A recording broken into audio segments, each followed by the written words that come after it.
What's up, you guys, and welcome to Read the Room. My name is Chase the Dark Sage. Today I'm your host for another Thus Spoke Rohan Kishibe read through, and we're on part 4 or chapter 4. I don't necessarily know what episode this is, and I don't know how the episodes actually correlate with the chapter itself.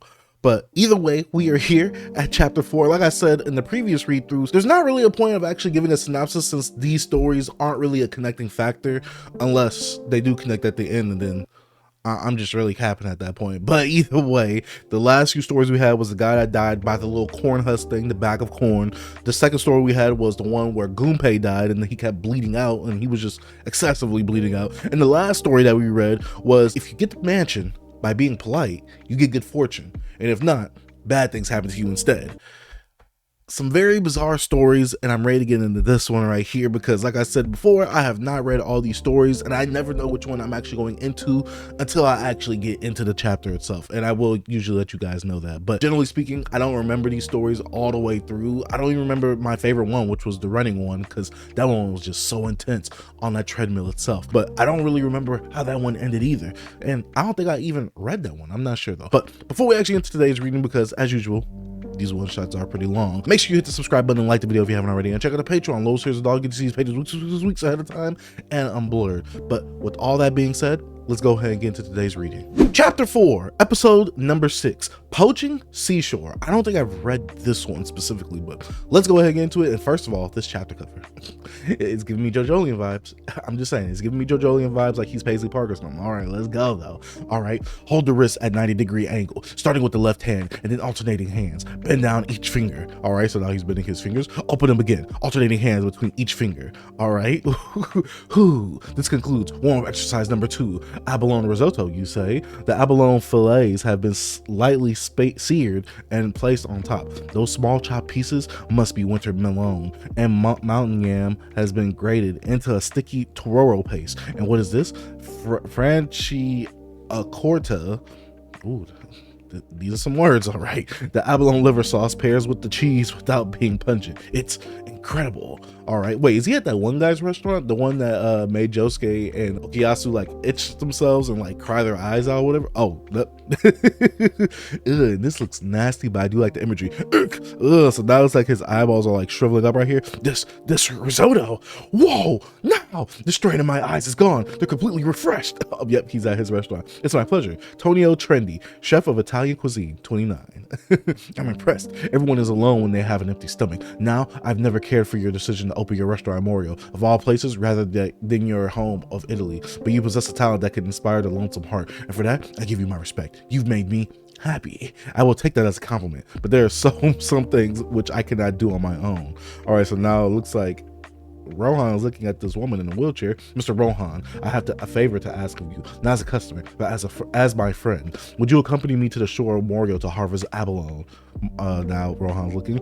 Kuro Abe is a type of abalone not found in Italy, and the ones that can be harvested off of Morio's Hyogara rocks are a special variety found nowhere else in this world. And if I can obtain those abalone, Mr. Rohan, oh, look how serious they got, I'll be able to create a dish more special than anything I've made in my entire life. Now Rohan's looking at his phone. I would do anything to get the Kuro Awabe from the Hyogara rocks. Jesus, I cannot read. According to the internet, Kuro Wabe have been eaten since the Jomon period. Jesus, these names. These are mollusks of particular importance, even given as a sacred offering at the Ise Grand Shrine. The design of It's too early in the morning for this, man. It's too early in the morning for this. The design of celebratory Noshi Bakuro gift envelopes comes from thinly sliced abalones. They are nocturnal. They cling to reefs and eat algae such as wakame. Have y'all ate any of this? Let me know in the comment section, have y'all ate any of this? They cling the reefs and eat algae such as wakame. When they realize they are under attack, they cling harder to the rocks, and their shells are strong enough to withstand hammer blows or even being run over by a car. Their chief predator is the octopus. The holes in their shells are used in respiration, reproduction, and expelling waste. Some produce abalone pearls. Tonio, I don't know where you typically get your food supplies, but why don't you simply buy these Kuro Awabe from the local fishermen? Oh, now Tony is looking. These abalone are too precious. They would never sell a single one. Hey, you're inviting me to go with you to harvest something no one will sell? That means it must be illegal. I'll be the one harvesting them. We'll go at night. All you have to do is hold the flashlight for me. Oh, so you just want Rohan to be an accessory. Oh, that's crazy right now. Whoa. All I have to do is hold a light. You are aware that I draw manga for wholesome boys and girls. I'm even a little famous, you know, and I just read that it could take more than 5 years for abalone to mature after being released into the sea as larvae. I can't begin to imagine how much work the fishermen put in and day out raising them. I'm poaching. That's why I'm interested.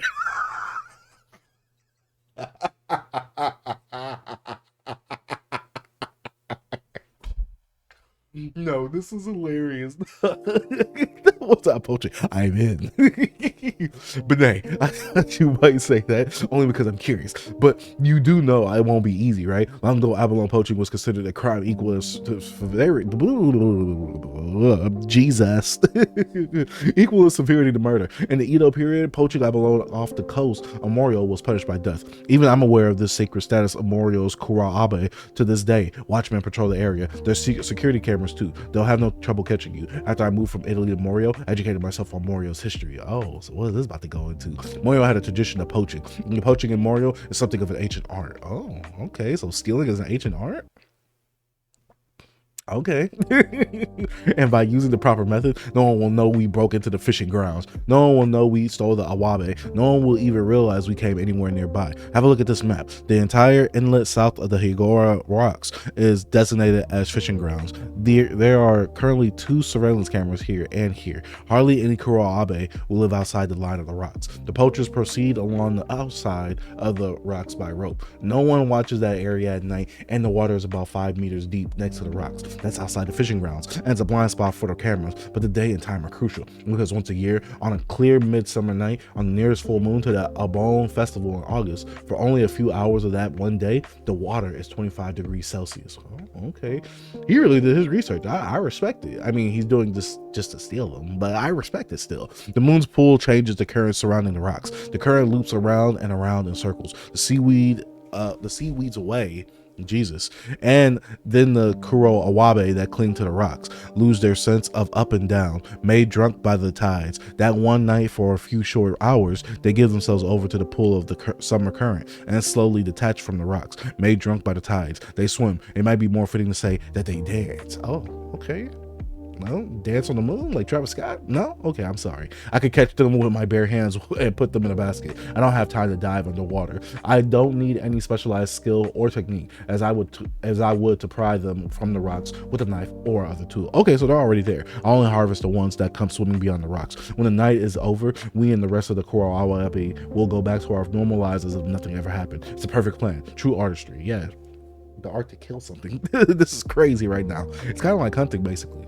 All right, does this mean tonight is that full moon? But listen, Tonio, Trendy, there's something you're still not telling me. Your story doesn't make sense. I know you're lying to me. You would not go to such lengths for Kura-abe for your cooking alone. You're concealing a matter of great importance. It's probably gonna have to do something with that girl in the wheelchair, to be real with you. Now we see the menacing sign over Tonio. All right, tell me, who was that woman I saw in the restaurant? So now he's sweating. I need that abalone. I need Morio's Kura-abe. You see, I finally got her to come to Japan. The sweetheart I left behind in my Amalfi. What is that? My hometown. Oh, okay. Her name is Virginia, and inside her head is a tumor the size of a grapefruit. She's ill. She could no longer walk or stand. To my disgrace, Pole Jam was unable to cure her. I would do anything to cook a Kuro Awabe for her. If it's the food of the gods, if I include it in my cooking, then maybe I hope I can make her better.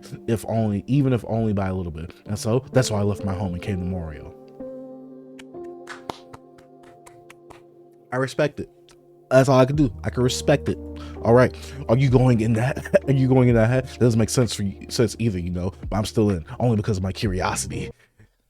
Rohan is just so selfish, but you can't tell if he's being selfish and just, you know, putting out that front, or if he's being good and he's still just putting out the front. You can never tell. All right, so now we see a drop of water. Oh, they're both in the water. What was that sound? All right, so it looks like, oh, okay, so that's the basket with the rope coming from it. Could that be a watchman? No, it came from over there. They're on the right. Could you aim the light higher? Okay. So now, okay, so now Rohan and TONIO are looking. There, Rohan, on the right. Something moved. Farther right. Light up the water up to the right, under the surface. Look, what in the world is that? Oh my gosh, okay. This is giving me like Still Ball Run vibes right here. I don't know why. Now I know why it gives me Still Ball Run vibes. See, I don't know who's watching this and if it's a spoiler or not. But it's a certain person that Johnny and them fight, and Johnny and them are surrounded by this thing in the water. That's all I'll say. If you guys know what I'm talking about, you can say it in the comment section. But make sure you spoiler and then do the little spaces and then you comment it. But this is what this is reminding me of right here. I don't know. You guys let me know if this is reminding you of that too as well, though. All right. Amazing. They're really swimming. There's so many. It's a whole swarm. I can't believe how huge they are. Wahaha. Check this one out, Tonio. It's got to be at least 25 centimeters. Ooh, ha ha ha. Wahaha. You said we'd only take the ones that went past the rocks, but did you ever imagine there'd be this many? Have you ever seen a sight so incredible? I'm glad I didn't miss this. All right, no fishing area. Higashikata Estate. Wait, Higashikata Estate. Hold up. Is this still in the same universe? Or is this in the new universe? Now I'm really curious. I don't know. All right, I see now. So that's why the fishers won't sell. This area is privately owned by the Higashikata family. It's the family's orders then. Tonio? Uh-oh, Tonio disappeared. Now Rohan's looking around. Tonio? Where are you, Tonio? Tonio Trendy, where are you? Oh, don't tell me he's... Okay, so now Rohan... Whoa. How did he go in the water and drown? What happened to him? Tonio wouldn't have died under water, would he? Not good. He's going to drown. He's drowning. All right, so now Rohan looks like he's about to go save him. All right, so now Rohan grabbed him. Now it looks like, oh, these things attached to him. Maybe they sunk him down. He's heavy. What made him sink? Several Kurowabe have latched onto his arms and legs. Can I carry him up to the surface? The depth is 5 meters. He's heavy. I might not be able to lift him. This is bad. He swallowed water. Every second counts. Our rope is floating on the surface. I'll get to the rope, tie it around Tonio, and pull him up. All right, so now Rohan, he's got a plan. He's executing on a plan. All right, so now he's gotten up from the water. He's breathing. All right, now he's swimming towards the rope. Wait. Is anything? No. He's just swimming gracefully. This is crazy because how does Araki make swimming look so good in the manga? I'm just saying. Blur. All right, so now it looks like, oh, something attached to him. The Kurowabe attached to Rohan. Okay, so now it's making him heavier. Oh Lord, okay, where is this going? Okay, so now it looks like Rohan is sinking, and now it looks like he's gasping for breath. Uh-oh, but Rohan's still fighting. He's still trying to swim upstream. What the heck is going on? A swimming Kurowabe grabbed onto my leg. Someone, I don't care if it's guard. Is anyone here? All right, girl, I'm sinking. All right, so now it looks like Rohan's trying to figure something out, but Jesus, how is this one little fish really like tanking both of these stand users, even though the other one really can't do anything because his just has to do with food?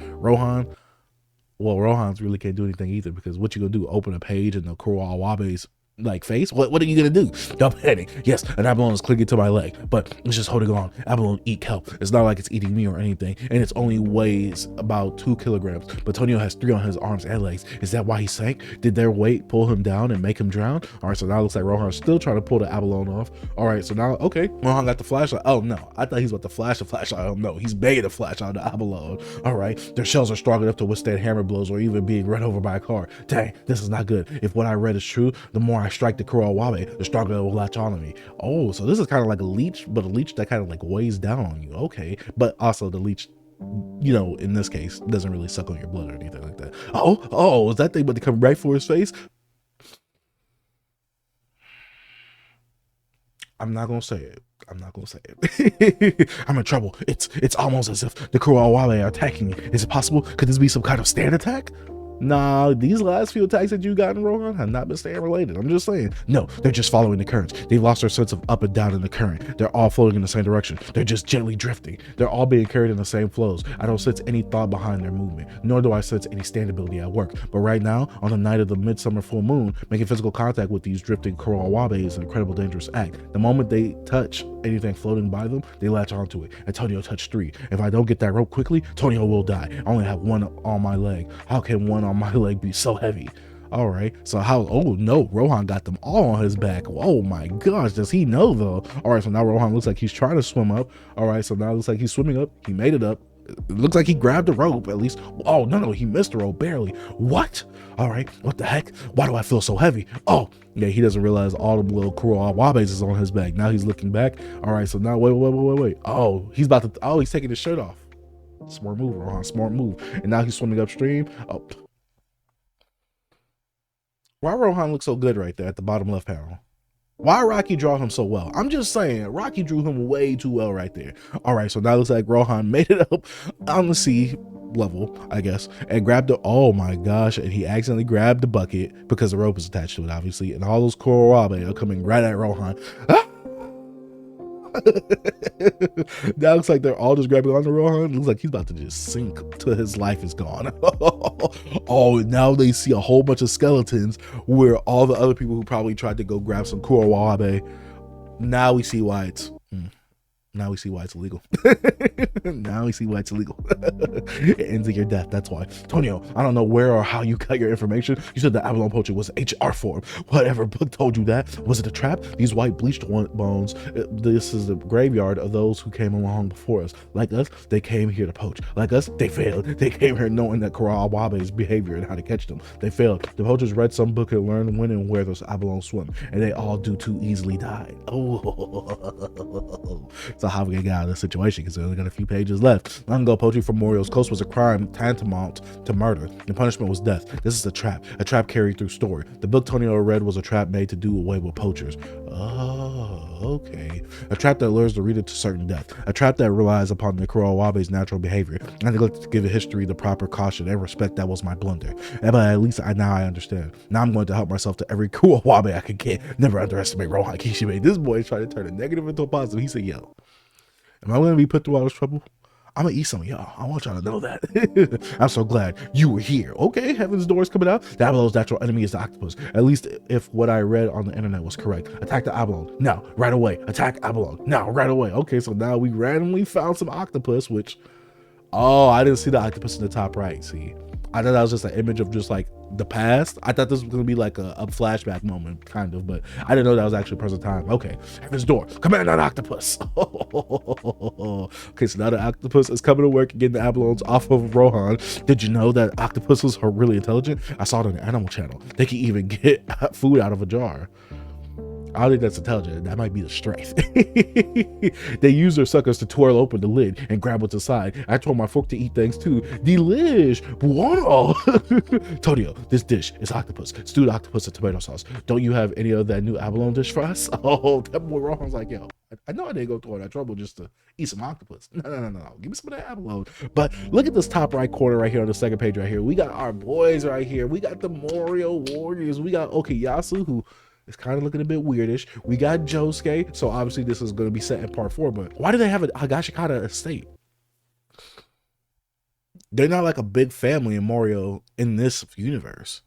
So I'm very curious why it says Higashikata estate. I don't know. Maybe it was one of those things where it's trying to pay reference to part 8. I don't know when this came out, so I could be completely wrong. It's trying to pay reference to part 8, but it's also trying to pay reference to part 4 as well. But we also see Koichi right there, the goat, as usual. All right, so now we see the girl who probably was in the wheelchair and had the tumor, now out of a wheelchair, poaching seashore, the end. And look at Rohan. He's just peaceful. Rohan ain't so much of a bad dude as we think he is, or as he lets on. He is kind of selfish and he is mean-spirited sometimes, but he's not as much of a bad dude as Araki's trying to paint him off to be. You get what I'm saying? But oh man, I really enjoyed that. I really enjoyed that story right there. And as usual, it's JoJo's and it's bizarre in nature. But with all that being said, let's go ahead and talk about chapter 4 and what we read and my thoughts on it.